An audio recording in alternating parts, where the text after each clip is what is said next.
Hello ladies and gents, boys and girls, people of all ages, sexualities and identities, and welcome back to another film review. And today's film review we're moving on to The Black Panther. So what is The Black Panther about? Well, let's take you back a little bit. So essentially in Africa they find a mineral known as vibranium. And vibranium is one of, if not the most powerful metals in the world. Over the years, it has been protected from tribe to tribe. And over the years, it has come together a group of different tribes. At the head of all of the tribes, at the head of all the tribes, and at the head of their kingdom, there has always been a warrior known as the Black Panther.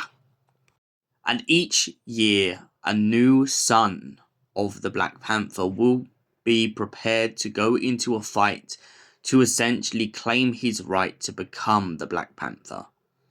And this year, it is none other than King T'Challa. T'Challa finds himself fighting for his right to be the Black Panther. And just when it seems that everything is going his way, suddenly a fork is put into the grinder. It turns out that T'Challa's father lied to his wife, and that a long time ago when him and his brother fell out, they left a kid in Detroit.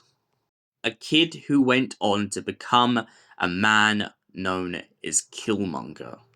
Out of vengeance for his father and his uncle abandoning him, Killmonger decides to go to Wakanda to essentially object to the king and to challenge him to a hand-on-hand combat.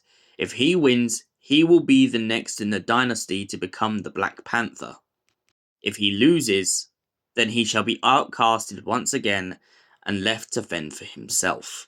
T'Challa, obeying their own traditions, decides to agree to this tournament. However, it almost costs him his very life. After losing the tournament, he is cast over the cliff, and the vibranium is loaded up to be sold around the world. As the story progresses, we watch as T'Challa, who has now been outcasted from his kingdom, begins to fight to get it all back. While stranded out in the wilderness, he finds himself walking amongst people, trying to find out from another one of the tribes what they know. Eventually, he manages to catch up with his cousin, who is Killmonger, after fighting off a lot of his forces. After they stand down, he tries to plead for his cousin's life, not wanting to take it. But his cousin is adamant that if he doesn't die, he will just come back with vengeance once again, and he knows that there is no other way. After the death of his cousin and the horrific truth behind his past, T'Challa decides to go to Detroit to set up a foundation by the Black Panther to essentially open themselves up to the world. He explains to his sister Shuri and his mother and the rest of his nation that he believes that Wakanda has hidden from the world too long. It is time that they embrace the world and give them a reason to share their resources in a limited sense. They won't open up the full floodgates, but they definitely won't push people away. Especially after seeing what it has done to his cousin and how it has poisoned his mind. So, Black Panther.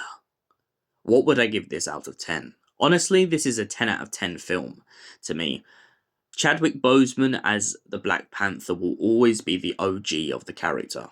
I feel like his interpretation of the character going through a triumph and a struggle throughout this story is what makes it so compelling, and that's why I give it a 10 out of 10. Thank you for watching, and we'll see you in the next film review. Until then, stay beautiful, you beautiful people.